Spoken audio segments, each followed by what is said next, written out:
नमस्कार, मैं हूं आपके साथ अनुराग मुस्कान और आप देख रहे हैं अपना पसंदीदा शो देश हित।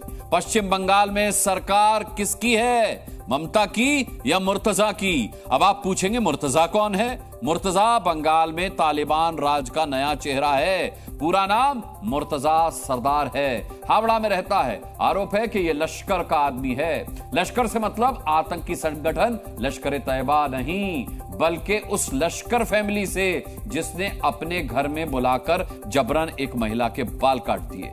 हावड़ा में लश्कर फैमिली को मुर्तजा का पूरा समर्थन हासिल है। दावा किया जा रहा है कि इसी के कहने पर एक महिला के जबरन बाल काट दिए गए, मारपीट की गई उसके साथ। महिला के साथ साथ उसके पति और बेटे के साथ भी यही सुलूक किया गया। बाकायदा उसका वीडियो बनाया गया। आपको बता दें कि यह घटना पश्चिम बंगाल की ताजा घटना है। ये तस्वीर ममता बनर्जी के दफ्तर से सिर्फ 20 किलोमीटर दूर हावड़ा के डोमजूर में चल रहे तालिबानी राज की है। इस वीडियो की क्वालिटी अच्छी नहीं है, इसलिए आपको ज्यादा ध्यान से देखने की जरूरत पड़ेगी। लेकिन देखिए जरूर, क्योंकि देखेंगे तभी तो पता चलेगा कि दीदी राज में तालिबानी सोच वाले कुछ लोग कैसे महिलाओं पर जुल्म ढा रहे हैं। वीडियो में 3 लोग जमीन पर बैठे हैं, एक महिला, उसका पति और बड़ा बेटा। जबरन महिला के बाल काटे जा रहे हैं।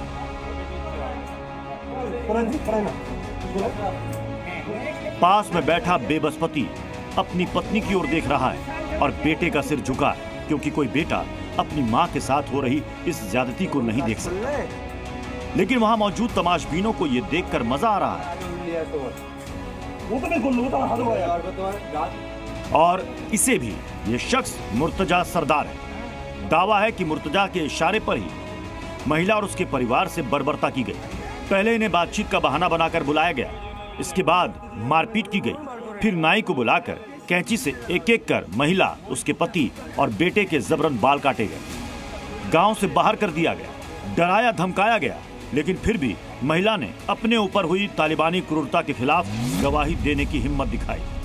सब मारधर करलो, चुल केटे दिल। আমাদের খারাপ লাগে না, ওখানে তো সব ভিডিও করতেছে। হ্যাঁ, বলছি কতজন ছিল ওখানে? অনেক লোক ছিল, বড় মাঠ ভর্তি লোক ছিল। মাঠের মাঝখানে? হ্যাঁ, মাঠের মাঝ। কিন্তু ছবিতে দেখা যাচ্ছে কারখানার ভেতর। না, মাঠের মাঝখানে। कोरोला गांव में यही है पीड़ित परिवार का घर। घर देखकर ही पता चल रहा है कि उनकी आर्थिक स्थिति कैसी थी। गरीब परिवार होने के कारण वो लोगों के घर काम करते थे और उनके खिलाफ चोरी का इल्ज़ाम दिया गया और फिर उनके ऊपर अत्याचार हुआ। हालांकि घटना के बाद से उन्हें ये घर से भी चले जाने में मजबूर किया गया। दो स्थानीय लोगों का कहना है कि उनको मजबूर किया गया। जिस मुर्तजा सरकार के इशारे पर महिला और उसके परिवार पर जुल्म हुआ, उसका दावा है कि ये सजा इसलिए दी गई क्योंकि उसने चोरी की थी। पंचायत के लिए বসুক, কথা বলুক, গ্রামবাসী के लिए বসুক। সত্যি যদি প্রকৃতি এরা খারাপ হয়ে থাকে, এরা যদি দোষী হয়ে থাকে তো নিয়ে যাক, কোনো অসুবিধা নেই। আইন আইনের কাজ করবে। আইন প্রশাসনকে আমরা সম্মান করি। দেশের আইন সংবিধান যেটা আছে সত্যি মাথায় রাখি, কিন্তু আমরা শাসন করার জন্য একে যদি আমরা গ্রামবাসী আপস মীমাংসা করে থাকি, এতে সমস্যা কি আছে? वीडियो जब सोशल मीडिया पर वायरल हुआ और हावड़ा पुलिस को नींद से जगाया गया, तब जाकर पीड़ितों के मन में न्याय की उम्मीद जगी। पुलिस ने अब तक 7 आरोपियों को गिरफ्तार किया है। यहाँ पर ये घर में इस वक्त ताला लगा हुआ है। यहाँ पर कोई नहीं है बात करने के लिए। और ऐसी स्थिति में जो आसपास के इलाके के जो लोग हैं वो भी काफ़ी परेशान हैं, क्योंकि उनका दावा है कि यहाँ पर कोई ऐसे पंचायत नहीं हुआ जहाँ पे गांव वाले भी इकट्ठा हुए। यहाँ पर पारिवारिक तौर पर एक कैंगरू कोर्ट बैठाया गया और उसके बाद उन्हें सजा दिया गया। जब ये वीडियो वायरल हुआ, वायरल होने के बाद पुलिस को भी पता चला और पुलिस ने सो मोटो एक्शन लेते हुए अभी तक 7 लोगों को गिरफ्तार कर लिया। और जो बाल काटने वाला था ना, सब कुछ उसका फैमिली वाला ही था। इसमें जब गांव वाला कोई देखने भी आया, उसको भी मारा ये लोग। गांव वाला कोई देखने आया ना, इसकी इतना तक आया, देखो इतना तक आया, तो गांव वाला को 2-4 गांव वाला को मार के भी भगा दिया। इन लोग थोड़ा पावरफुल है, थोड़ा बाहुबली बोल सकते हो। हम लोग तो पूरा मोहल्ला का आदमी परेशान है एक तो केस में। और बोला जो आदमी मीडिया का सामने बात किया, जो पूरा पाड़ा का आदमी ना, पाड़ा का आदमी नहीं था। ये पारिवारिक समस्या है, जिसने चोरी किया है उनके परिवार की आदमी है। एक महिला मुख्यमंत्री के होते हुए पश्चिम बंगाल महिलाओं के लिए नर्क बनता जा रहा है। यहाँ कभी कोई जेसीबी आता है और महिला को सरेआम पीटता है, कभी कोई भीड़ उठती है और महिला को जूते की माला पहनाकर पूरे गांव में घुमाती है। तो कभी पति और बेटे के सामने महिला के बाल काटकर उसे शारीरिक और मानसिक तौर पर प्रताड़ित किया जाता है। पूरे बंगाल में एक के बाद एक ऐसी घटनाएं घट रही है। कूच बिहार से चालू होकर चोपड़ा से लेकर एक बालासत का भी वीडियो घूम रहा है। एक के बाद एक घटनाएं घट रही है, लेकिन सरकार हाथ पे हाथ धरे हुए बैठी हुई है। सवाल है कि दीदी ये सब कब तक चलेगा? हावड़ा से सौमित सेन गुप्ता के साथ ब्यूरो रिपोर्ट, जी मीडिया। दो पुलिस वालों की भिड़ंत आपने हो सकता है कि कभी देखी हो, लेकिन जब सैकड़ों पुलिस वाले दो झुंड में आमने सामने हो, एक दूसरे पर लाठी डंडे चला रहे हो, ऐसा वीडियो शायद आप पहली बार देख रहे हैं। पुलिस वालों के बीच सामूहिक झड़प का यह वीडियो झारखंड की राजधानी रांची से आया है। आखिर ये लड़ाई हुई क्यों? पुलिस वाले बीच सड़क पर आपस में ही क्यों भिड़ गए? देखिए इस रिपोर्ट में।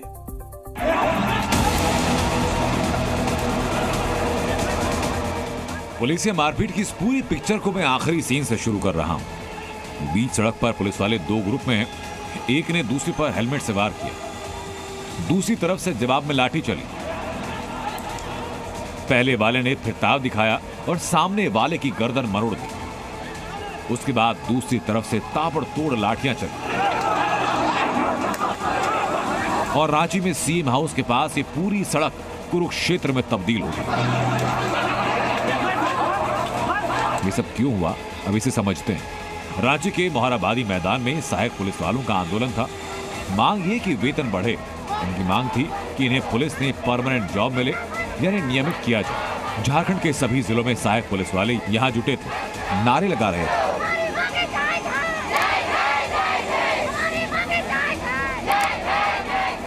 हम लोग भी चाहते हैं कि झारखंड पुलिस में हमें भी समायोजन कर दिया जाए, क्योंकि हम लोग सब ट्रेंड सिपाही है, 7 साल ड्यूटी कर चुके हैं, तो सारा जानकारी है हमें। बस हथियार का ट्रेनिंग नहीं हुआ है, तो सरकार को इस बारे में सोचना चाहिए। 1 महीना का 2 महीना जो भी हो, हथियार का ट्रेनिंग कर देने से हम लोग पूरा झारखंड पुलिस हो जाएंगे। लिखित रूप में भी दिया था और मौखिक रूप में भी दिया था, और फिर भी 1% भी नहीं बढ़ा, इसीलिए हम लोग को मानने का तैयार नहीं है। जब तक सहायक पुलिस कर्मियों का दल मैदान में था तब तक ठीक, लेकिन इसके बाद इन्होंने सीएम हाउस का रुख किया। मुख्यमंत्री आवास का घेराव करने निकले। बीच में पुलिस वालों ने प्रदर्शनकारी पुलिस कर्मियों को रोकने की कोशिश की, लेकिन जवाब तगड़ा मिला। एक पुलिस वाले को बीच में सड़क पर गिरा तक दिया।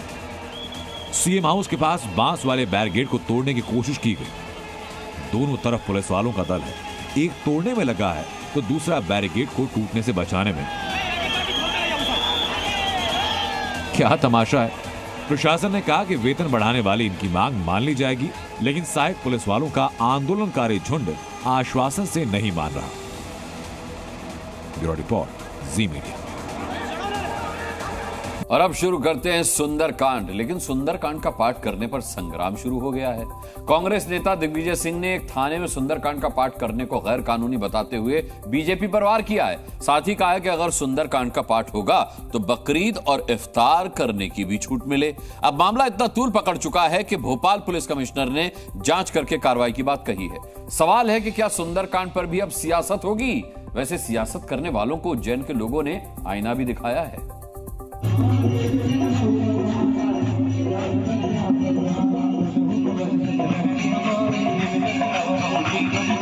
मुझे परमिशन चाहिए, आपने सुंदरकांड का पाठ वहां से इजाजत कैसे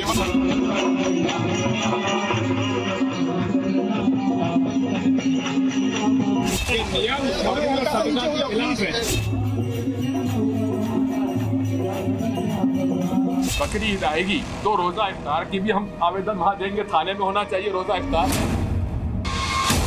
दिग्गी राजा क्यों गुस्से में हैं? अब आप सब जान चुके होंगे। दरअसल थाने के भीतर सुंदरकांड हो रहा है। सुंदरकांड की धुन थाने के बाहर तक सुनाई दे रही है। पूरा थाना भक्ति में लीन है। ये तस्वीरें भोपाल के अशोका गार्डन थाने की हैं। लेकिन सुंदरकांड का पाठ दिग्विजय सिंह को अच्छा नहीं लगा। उन्होंने इस पर आपत्ति जताई। उन्होंने इसे गैर कानूनी बताया और फिर राजनीति कांड शुरू हो गया। गुरु नानक जी की जयंती आएगी तो वहाँ हमारे गुरु नानक जी का पाठ पढ़ाया जाएगी, दरखास्त वहाँ देंगे। जब हमारे मुसलमान भाइयों के बकरी ईद आएगी तो रोजा इफ्तार की भी हम आवेदन वहाँ देंगे। थाने में होना चाहिए रोजा इफ्तार। भाई सब ये संविधान क्या कहता है? भारतीय संविधान सबको बराबर का अधिकार देता ही नहीं देता है। यही नहीं, कांग्रेस नेता दिग्विजय सिंह और जीतू पटवारी सुंदरकांड को लेकर पुलिस कमिश्नर के दफ्तर तक पहुंच गए। थानों में निजी आयोजन की अनुमति देना और फिर भी टीआई पर कोई कार्रवाई नहीं करना संबंधित अधिकारियों ने, ये मैसेज क्या है? पुलिस के मुताबिक इस तरह के आयोजन पहले भी किए गए हैं। यहाँ पे सुंदरकांड के लिए अलग से एक अनुमति दी गई थी। किसी एक कोई ये जो मंदिर बना हुआ है जन सहयोग से बना हुआ है, तो बाहर किसी का जन्मदिन के अवसर, पहले भी सुंदरकांड हुआ है, तो अभी किसी के जन्मदिन के अवसर पर उसको अनुमति दे दी गई। बीजेपी ने भी लगे हाथ कांग्रेस पर करारा प्रहार कर दिया। बकरीद पर तैयारी भी चालू कर दी कुछ लोगों ने, जिनको पिछले वर्ष अनुमति नहीं मिली थी, और दिग्विजय सिंह के बयान के बाद अब दिग्विजय सिंह को जल्द से जल्द पीसीसी में उन लोगों को अनुमति दिलाना चाहिए। दिग्विजय सिंह का यही सनातन विरोध है, जो कभी आतंकियों के समर्थन में खड़े होते हैं और कभी शहीदों की शहादत पे सवाल उठाते हैं। सुंदरकांड पर सियासी संग्राम छेड़ने वाले नेताओं को अब इस दूसरी तस्वीर को भी देखना चाहिए। सुंदरकांड पर आपत्ति जताने वालों को उज्जैन में मुहर्रम के जुलूस की तस्वीरों पर गौर करना चाहिए। सियासत चमकाने वाले नेताओं को देखना चाहिए कि कैसे सांप्रदायिक सौहार्द की मिसाल उज्जैन के ताजे जुलूस में पेश की जा रही है, जहां इस बैंड के धुन पर हनुमान चालीसा का पाठ हो रहा है।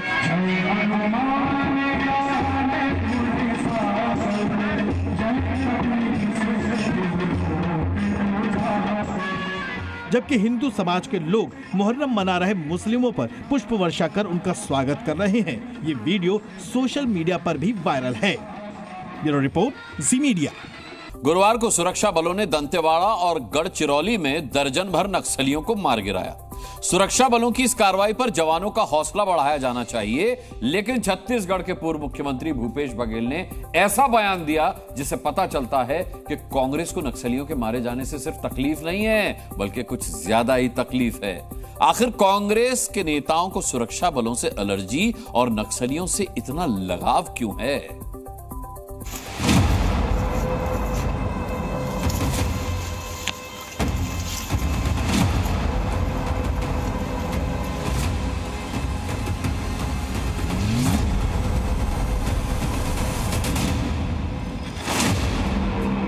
ये उन नक्सलियों की लाशें हैं जो देश के लिए खतरा बन चुके थे, जिन्हें गढ़चिरौली में सेना के जवानों ने अपनी जान पर खेलकर खत्म किया। इसी तरह की कार्रवाई जवानों ने दंतेवाड़ा में की, लेकिन यहाँ एसटीएफ के 2 जवान शहीद हो गए। देश की सुरक्षा में जवानों ने अपनी जान कुर्बान कर दी और कांग्रेस नेता सेना की कार्रवाई पर सवाल उठा रहे हैं, जो नक्सलियों के खिलाफ कार्रवाई को ही फर्जी बता रहे हैं। सरकार का जो रवैया है उसमें जरूर उंगली उठती है कि नक्सली बताकर जो आदिवासियों की गिरफ्तारियां हो रही है, फर्जी मुठभेड़ भी हो रहे हैं, इसकी शिकायतें लगातार आ रही है, जबकि हमारे शासन में एक बार भी इस प्रकार से प्रकरण सामने नहीं आया। कांग्रेस को नक्सलियों के मारे जाने पर इतनी तकलीफ क्यों है? भूपेश बघेल तो छत्तीसगढ़ के मुख्यमंत्री रह चुके हैं, उन्हें प्रदेश में नक्सली खतरे का आभास भी है। भूपेश बघेल किस बिना पर कह रहे हैं कि नक्सलियों के नाम पर आदिवासियों को खत्म किया जा रहा है, या सिर्फ वो नक्सलियों के नाम पर राजनीतिक रोटियां सेक रहे हैं? पहले भी एक बार नकली मुठभेड़ की बात किए थे, लेकिन दूसरे ही दिन नक्सलियों के द्वारा लिस्ट जारी किया गया। तो इस तरह से इतने बड़े लोगों को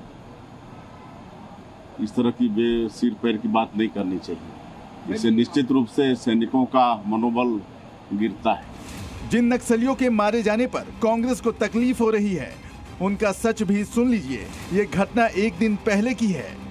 दंतेवाड़ा के किरंदुल थाना इलाके में नक्सलियों ने घात लगाकर सुरक्षा बलों पर फायरिंग की। सुरक्षा बलों ने मोर्चा संभाला और जवाबी कार्रवाई की।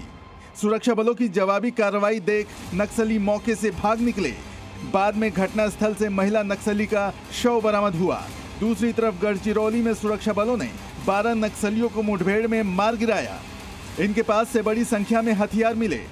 इन नक्सलियों के इरादे कितने खतरनाक थे, इसका अंदाजा बरामद हथियारों और बाकी साजो सामान से हो जाएगा। जिन आतंकियों के पास से इतनी बड़ी संख्या में हथियार बरामद किए गए वो कांग्रेस नेताओं को मासूम लगते हैं। उनकी मौत पर कांग्रेस नेताओं को तकलीफ होने लगती है, लेकिन नक्सलियों से लड़ते हुए शहीद जवानों से इन्हें एलर्जी है। नक्सलियों पर एक बड़ा ऑपरेशन किया गया है और छत्तीसगढ़ और महाराष्ट्र के बॉर्डर पर गढ़चिरौली में 12 नक्सली मारे गए हैं। सोचिए, जिन नक्सलियों को कांग्रेस नादान बता रही है वही नक्सली घात लगाकर सेना के जवानों को निशाना बनाते हैं।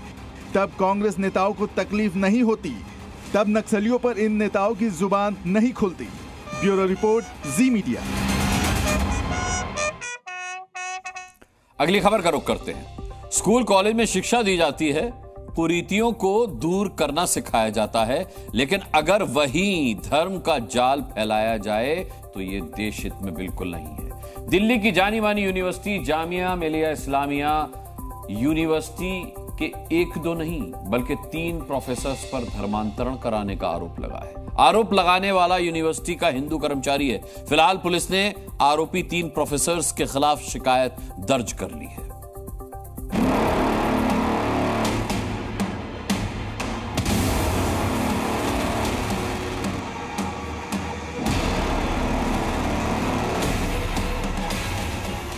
क्या जामिया में धर्मांतरण की क्लास चल रही है?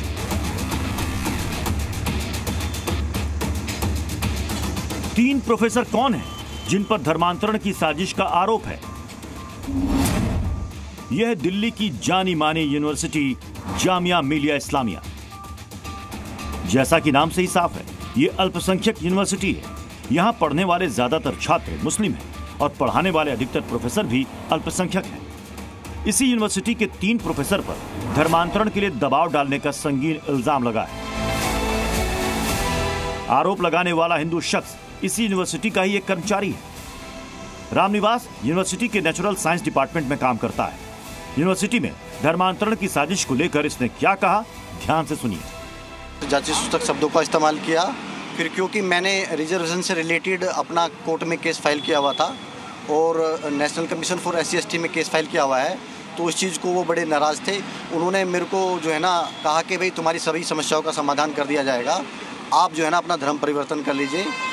हिंदू धर्म में क्या रखा है, ये तो सिर्फ पाखंड है, इसलिए जब आप धर्म परिवर्तन कर लेंगे तो हम आपकी सारी समस्याओं का समाधान कर देंगे। रामनिवास ने यूनिवर्सिटी के जिन 3 प्रोफेसर पर धर्मांतरण के लिए दबाव डालने का आरोप लगाया है, उनमें एक पूर्व कार्यवाहक रजिस्ट्रार प्रोफेसर नाजिम हुसैन जाफरी हैं, दूसरा मौजूदा कार्यवाहक रजिस्ट्रार M नसीम हैदर और तीसरा विदेशी भाषा अध्ययन केंद्र के प्रोफेसर शाहिद तस्लीम है। रामनिवास का दावा है कि भेदभाव से बचने के लिए उसे इस्लाम कबूल करने की सलाह दी गई, और वो भी 1 या 2 बार नहीं बल्कि 10 बार। आरोप लगाने वाला हिंदू कर्मचारी दलित है और 2007 से विश्वविद्यालय में काम कर रहा है। उसका दावा है कि उसे जाति सूचक शब्द भी कहे गए। अल्पसंख्यक यूनिवर्सिटी होने के कारण यूनिवर्सिटी में 50% आरक्षण मुस्लिम छात्रों को है। यूनिवर्सिटी में हिंदू छात्र भी पढ़ाई करते हैं। यूनिवर्सिटी के हिंदू कर्मचारी रामनिवास से धर्मांतरण की साजिश को लेकर एक और चौंकाने वाला खुलासा हुआ है। रामनिवास का दावा है कि यूनिवर्सिटी में कई लोगों पर धर्मांतरण का दबाव बनाया जा रहा है और कईयों का धर्म परिवर्तन करवाया जा चुका है।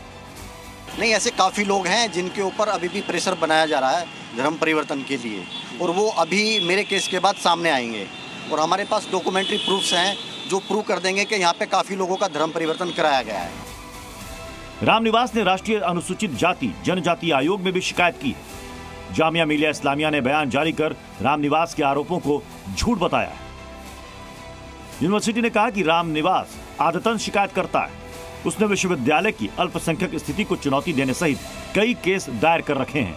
रामनिवास विश्वविद्यालय के कामकाज में बाधा डालने की कोशिश कर रहा है। अब सवाल है कि यूनिवर्सिटी में धर्मांतरण की साजिश को लेकर सच कौन बोल रहा है, रामनिवास या फिर यूनिवर्सिटी प्रशासन? अब बहरहाल पुलिस इस पूरे मामले की जांच कर रही है, लेकिन अभी मीडिया के सामने कुछ भी बोलने से बचते हुए पुलिस का कहना है कि जांच के बाद ये साफ हो जाएगा कि इस पूरे मामले में सच्चाई क्या है। प्रमोद शर्मा, जी मीडिया, दिल्ली।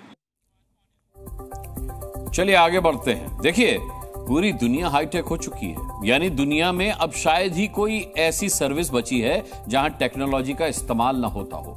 ऐसे में आज का दिन पूरी दुनिया में आए एक संकट ने सोचने को मजबूर कर दिया है, क्योंकि माइक्रोसॉफ्ट की मदद से चलने वाले दुनिया भर के करोड़ों सिस्टम आज ठप पड़ गए। हालत यह हो गई कि कई देशों में हवाई सेवाएं बुरी तरह प्रभावित हो गईं, बैंकिंग सेवा ठप पड़ गईं, दुनिया के कई स्टॉक मार्केट में कामकाज रुक गया, विदेशी चैनल्स का प्रसारण रुक गया। यही नहीं, किसी किसी देश में तो रेल सेवाएं तक ठप हो गईं। सवाल यह है कि क्या किसी बड़े साइबर खतरे से निपटने की तैयारी करने का वक्त आ गया है? यहाँ ब्लू स्क्रीन ऑफ डेथ नजर आ रही है।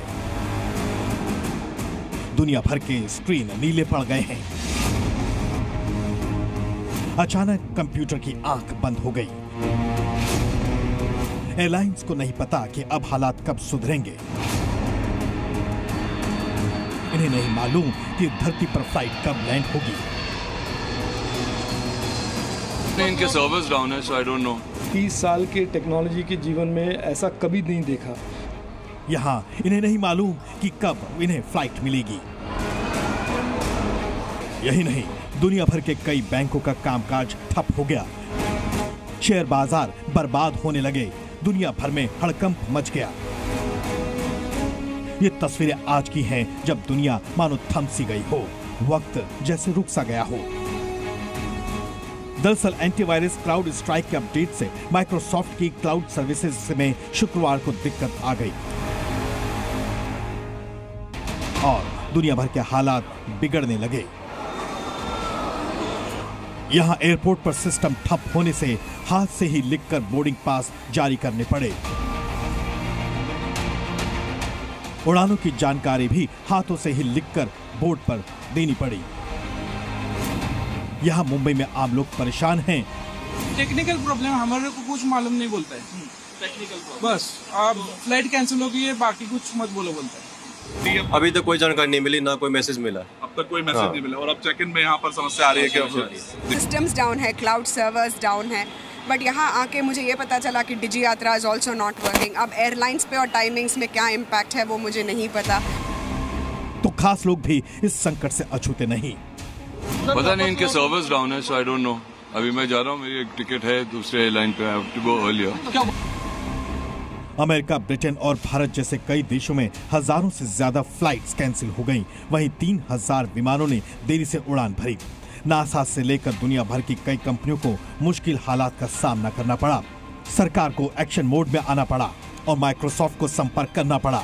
30 साल के टेक्नोलॉजी के जीवन में ऐसा कभी नहीं देखा कि ऐसा एक ग्लोबल आउटेज मैंने देखा है कि कभी कभी गूगल आउट होता है या ट्विटर आउट होता है या फेसबुक कभी कभी डाउन हो जाता है, लेकिन एक ऐसा बड़ा प्लेटफॉर्म जिस पर बहुत सारे बिजनेसेस, बहुत सारे यूजर्स उनके 24/7 उनके दिन की काम के लिए वो डिपेंड करते हैं, उसका ऐसे आउटेज मैंने कभी नहीं देखा। और मैं दुनिया का शायद ही कोई ऐसा कोना हो जहां इसका असर ना देखने को मिला हो। अमेरिका, ब्रिटेन, जर्मनी, स्पेन समेत दुनिया के तमाम देशों ने आज जो संकट देखा, ये एक बड़े खतरे की ओर इशारा भी कर रहा है। हैदराबाद और बेंगलुरु में ज्यादातर कॉर्पोरेट कंपनीज में वायरस अटैक की बात कही जाने लगी, जबकि क्राउड स्ट्राइक का दावा है कि ये कोई सुरक्षा से जुड़ा या साइबर हमला नहीं है। समस्या की पहचान कर ली गई है, उसे अलग कर दिया गया है और उसका समाधान भी कर दिया गया है। साइबर एक्सपर्ट्स की सलाह है कि देश को अपनी रिकवरी स्ट्रेटेजी बनाने का वक्त आ गया है। और आने वाले समय में न केवल भारत को आवश्यकता है कि आप एक समर्पित कानून लेकर आएं जो साइबर सुरक्षा के प्रति समर्पित हो, बल्कि साथ ही साथ कहीं ना कहीं लोगों में ज्यादा जागरूकता फैलानी अत्यंत आवश्यकता हो गई है। जाहिर है आने वाले दिनों में इस घटना को बड़े खतरे की घंटी के तौर पर देखा जाएगा। ब्यूरो रिपोर्ट, जी मीडिया। देखिए, आपको बता दें कि पूरी दुनिया में माइक्रोसॉफ्ट का हर 7 में से 1 यूजर आज प्रभावित हुआ, जबकि सर्वर ठप पड़ने के बाद 62 लाख से भी ज्यादा साइबर अटैक हुए हैं। दुनिया भर में 1400 उड़ानें रद्द हुई हैं। अकेले अमेरिका में 911 सेवाएं ठप हुई हैं। ऐसे में रूस एक ऐसा देश रहा जहां एक स्वदेशी सिस्टम ने उसे सुरक्षित रखा, यानी यहां कोई भी दिक्कत नहीं आई। और अब आपको बता दें कि माइक्रोसॉफ्ट का सर्वर अब पूरी तरह से दुरुस्त हो गया है। खबर यह आई है कि अब माइक्रोसॉफ्ट का सर्वर पहले की तरह सुचारू रूप से काम कर रहा है। लोकसभा चुनाव में दमदार प्रदर्शन करने के बाद अब अखिलेश यादव की निगाहें महाराष्ट्र चुनाव पर ही नहीं बल्कि समाजवादी पार्टी को राष्ट्रीय स्तर पर मजबूत करने की ओर लगी है। पिछले 8 दिनों में महाराष्ट्र के भीतर समाजवादी पार्टी मंथन करने से लेकर स्वागत समारोह करने तक में जुटी है ताकि आने वाले दिनों में इंडिया गठबंधन में समाजवादी पार्टी को और मजबूती से पेश किया जा सके।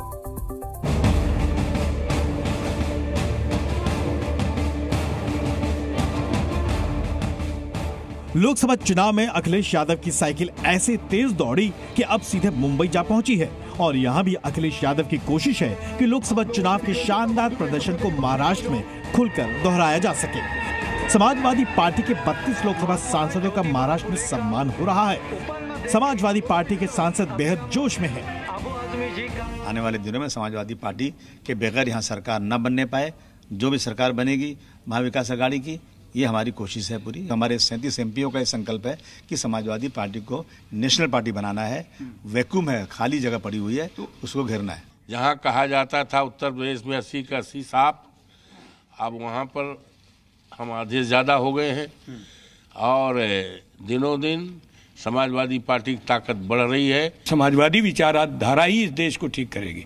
भारतीय जनता पार्टी की नकारात्मक सोच की राजनीति खत्म हो रही है। इसीलिए उत्तर प्रदेश में 43 लोग भारतीय जनता पार्टी की सीटें छीन करके आज जीते हैं। आपको बता दें कि लोकसभा में संख्या बल के हिसाब से समाजवादी पार्टी देश की तीसरे नंबर की बड़ी पार्टी बन चुकी है, जिसे अब अखिलेश यादव राष्ट्रीय राजनीति में दमदार तरीके से पेश करने की कवायद में जुटे हैं। अखिलेश यादव पिछले ही हफ्ते मुंबई आकर कार्यकर्ताओं से मिले थे और आगे की रणनीति पर मंथन किया था। अखिलेश ने ट्वीट कर आज साफ किया है कि उनकी लड़ाई सीधे तौर पर किससे है। उन्होंने ट्वीट कर कहा कि न संगठन बड़ा होता है न सरकार, सबसे बड़ा होता है जनता का कल्याण। दरअसल संगठन और सरकार तो बस साधन होते हैं। लोकतंत्र में साध्य तो जन सेवा ही होती है। जो साधन की श्रेष्ठता के झगड़े में उलझे हैं वो सत्ता और पद के भोग के लालच में है। उन्हें जनता की कोई परवाह ही नहीं है। भाजपा सत्तान्मुखी है, सेवान्मुखी नहीं। दरअसल महाराष्ट्र के आगामी चुनाव में अखिलेश की पार्टी इंडिया गठबंधन में अपनी स्थिति और मजबूत देखना चाहती है। 2009 में समाजवादी पार्टी ने महाराष्ट्र में 4 सीटें जीती थी, लेकिन 2014 में ये घटकर 1 रह गई। 2019 में पार्टी के 2 विधायक ही बन पाए, जबकि लोकसभा चुनाव में भी 10 साल से 5 लोकसभा सीटों पर सिमटी समाजवादी पार्टी अब जाकर 37 सांसदों के साथ संसद पहुंची है। इस बार सपा बेहतर परिणाम की उम्मीद संजोए हुए है। दूसरी ओर एनडीए भी महाराष्ट्र में समाजवादी पार्टी को टक्कर देने के लिए तैयारी कर रही है। उत्तर प्रदेश में समाजवादी पार्टी को अनपेक्षित सफलता मिल गई है, तो समाजवादी पार्टी अब माया नगरी मुंबई जाकर के भोग विलासिता में अपना समय बिताएगी। यही समाजवाद है समाजवादी पार्टी का। जाहिर है अखिलेश यादव अब लखनऊ से निकलकर अपने विरोधियों को देश के दूसरे हिस्सों से भी ललकारने के लिए कमर कस चुके हैं। ब्यूरो रिपोर्ट, जी मीडिया। अच्छा, अगर कोई सामान्य व्यक्ति आपसे आपका नाम पूछे तो क्या आप उसे गलत नाम बताएंगे या अपना नाम छिपाएंगे? नहीं ना, बता देंगे ना नाम, सही नाम। तो फिर कांवड़ यात्रा वाले रास्ते पर कुछ दुकानदारों ने अपना नाम क्यों छिपाया, जबकि नियम है कि अगर आप दुकान खोल रहे हैं तो आपको सही नाम डिस्प्ले करना होगा प्रोप्राइटरशिप में।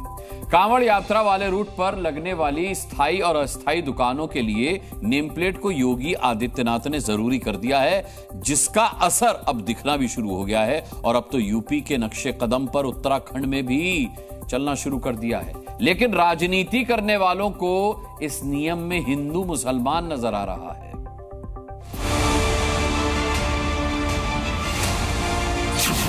New Hira sweets, proprietor Shahzad Ahmed, कारीगर धर्मेंद्र।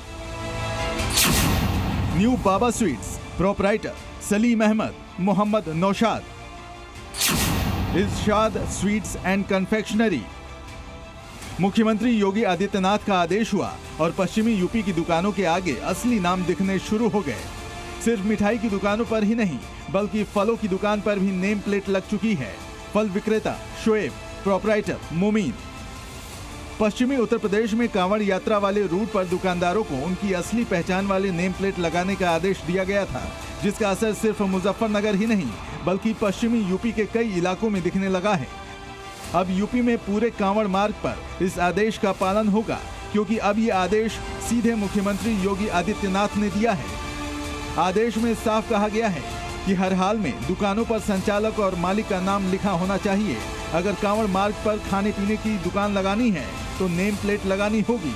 यह फैसला कांवड़ यात्रियों की आस्था की शुचिता बनाए रखने के लिए लिया गया है। खाने पीने की हर दुकान पर मालिक का नाम साफ साफ और बड़े अक्षरों में दिखने लगा है। इस फैसले पर दुकानदारों का क्या कहना है, ये भी सुन लीजिए। चौथी कावड़ है हमारी यहाँ पे और अच्छी सुविधा दी हमने कावड़ियों को। कावड़िया हमारी तारीफ भी करके गए, अच्छी हमारी तरफ से उन्हें कोई परेशानी नहीं आई आज तक। बस ये है कि प्रशासन जातिवाद करना चाहता है और वही चल रहा है सब कुछ। रोजगार तो बिल्कुल खत्म हो चुका, रोजगार कुछ नहीं है फिलहाल इस टाइम। हमें कोई परेशानी नहीं है, जो सरकार का आदेश है वही हम पालन करेंगे उस चीज का ही। नेम प्लेट लगाने को लेकर दुकानदारों को कोई आपत्ति नहीं है। उन्होंने सरकार का फैसला आते ही इस पर अमल भी कर लिया। कांवड़ यात्री हरिद्वार से ही गंगा जल लेकर पश्चिमी यूपी के अलग अलग जिलों में जाते हैं। यूपी के बाद उत्तराखंड सरकार ने भी कांवड़ यात्रा वाले रास्ते के लिए नेम प्लेट वाला आदेश जारी कर दिया है। आदेश के मुताबिक कांवड़ रूट पर अस्थायी दुकानों के मालिक और वहां काम करने वालों को अपना सत्यापन कराना होगा। अस्थायी दुकानों के आगे मालिक की नेम प्लेट लगाना जरूरी है। उत्तराखंड के कुछ जिलों में पुलिस प्रशासन ने दुकानों का रियलिटी चेक किया। नेम प्लेट को लेकर राजनीतिक दल परेशान दिख रहे हैं। उन्हें इसमें हिंदू मुस्लिम राजनीति नजर आ रही है। मेरा ख्याल है कुछ दिन के बाद इस तरह के ऑर्डर आएंगे कि अपने फोटो भी लगाइए, अपने खानदान का भी पता बताइए, कौन कौन कहाँ रहता है, किस इलाके में रहता है, क्या नाम है, उसका बाप कौन था, उसका बाप कौन था। ये सब भी भारतीय जनता पार्टी के ऑर्डर्स मेरे ख्याल में थोड़े दिन के बाद निकलेंगे। प्रधानमंत्री जी की जो व्याख्या है भारतीय समाज के बारे में, एनडीए के बारे में, सबका साथ, सबका विकास और सबका विश्वास, ये लगाए गए प्रतिबंध इस नियम के विरुद्ध है। दुकान पर नेम प्लेट के आदेश का विरोध को लेकर एक कॉमन तर्क ये भी दिया जा रहा है कि इससे सांप्रदायिक सौहार्द बिगड़ सकता है और मुस्लिमों को टारगेट करने के लिए ऐसा किया जा रहा है। इसका जवाब बीजेपी ने दिया है। के ऊपर रेस्टोरेंट में थूक भी रहे, रोटी बना रहे हैं, तब ओवैसी जी को अखिलेश यादव याद नहीं आती। अगर नाम की पहचान हो रही है, आपत्ति क्या है? इसमें कोई विद्वेष नहीं है। वैसे दुकान पर सही और स्पष्ट नाम लिखने का कानून 2006 में ही आ गया था। तब केंद्र में मनमोहन सिंह की सरकार थी। उस कानून में साफ लिखा था कि जिसने लाइसेंस ले रखा है उसका सही नाम दुकान के बाहर डिस्प्ले होना चाहिए। ऐसे में जब योगी आदित्यनाथ उसी कानून पर अमल करने पर काम कर रहे हैं तो उसका विरोध कर हिंदू मुस्लिम कौन करना चाह रहा है, अंदाजा लगाया जा सकता है। ब्यूरो रिपोर्ट, जी मीडिया। देखिए, उत्तर प्रदेश में जिस तरह से मुख्यमंत्री और उप मुख्यमंत्री के बीच दूरी सामने आई है, उसे बीजेपी का केंद्रीय नेतृत्व भी दूर नहीं कर पा रहा है और शायद इसीलिए अब राष्ट्रीय स्वयंसेवक संघ को आगे आना पड़ रहा है। सूत्रों के मुताबिक आरएसएस के एक वरिष्ठ नेता योगी आदित्यनाथ और केशव प्रसाद मौर्य समेत यूपी के वरिष्ठ बीजेपी नेताओं से मुलाकात करेंगे।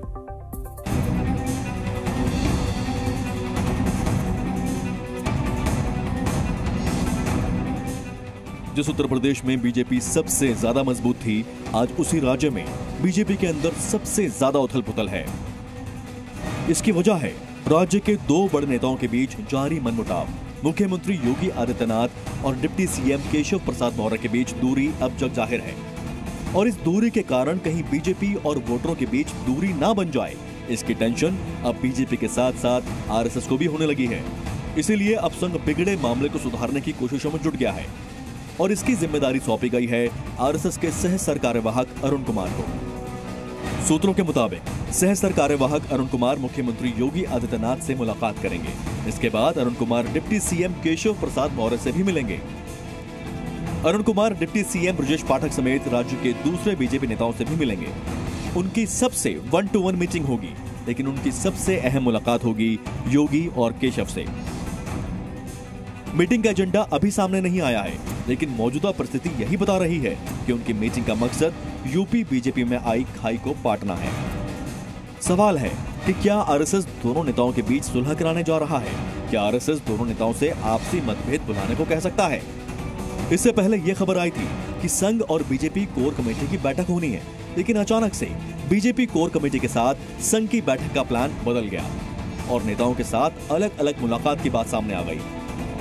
बीजेपी की कोर कमेटी के साथ संघ की बैठक न होने की एक वजह यह भी हो सकती है कि इस बैठक में अगर सीएम योगी आदित्यनाथ या फिर केशव प्रसाद मौर्य में से कोई एक न पहुंचे तो इसका संदेश गलत जा सकता है।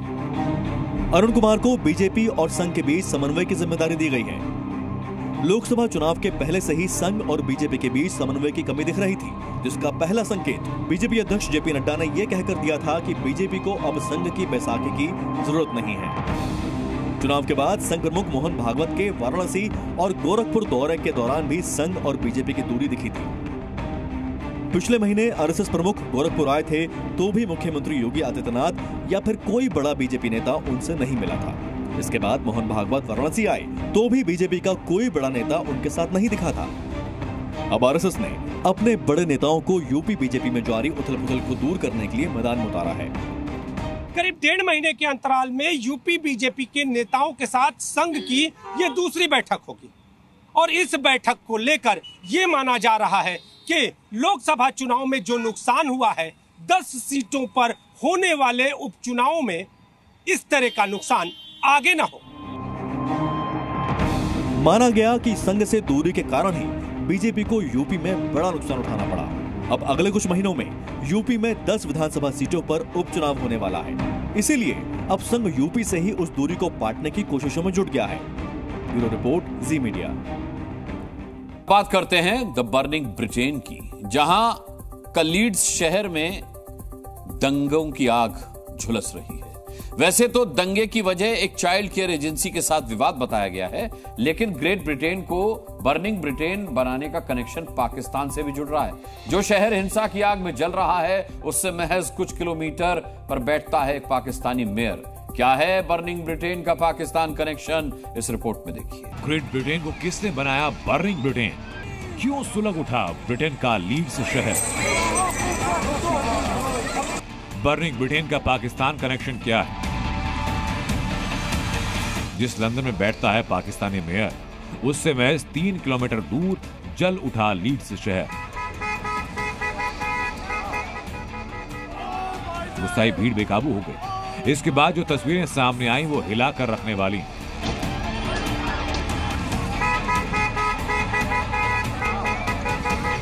अब देखिए कैसे भीड़ ने मिलकर पुलिस की गाड़ी पलट दी।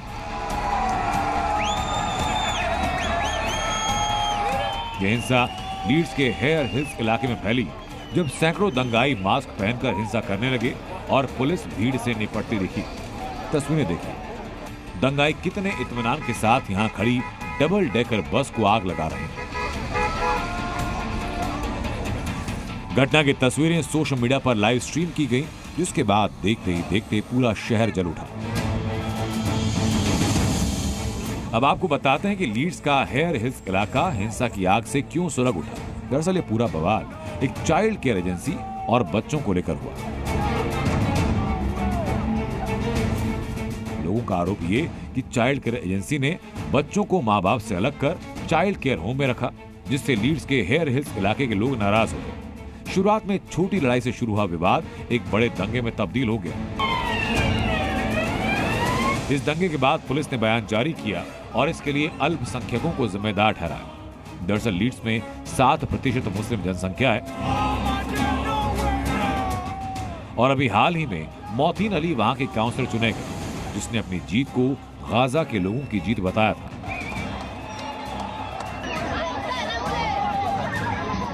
बवाल लीड्स शहर में हुआ, जो कि लंदन से सिर्फ 3 किलोमीटर की दूरी पर है, और लंदन के मेयर सादिक खान।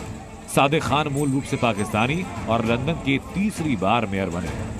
लीड्स का मुस्लिम काउंसलर और पड़ोस में पाकिस्तानी मेयर। इसके बावजूद पुलिस का कहना यह कि दंगों के पीछे अल्पसंख्यक इशारा करता है कि सादिक खान और मोतीन अली की भूमिका संदेहास्पद हो सकती है। Bureau report.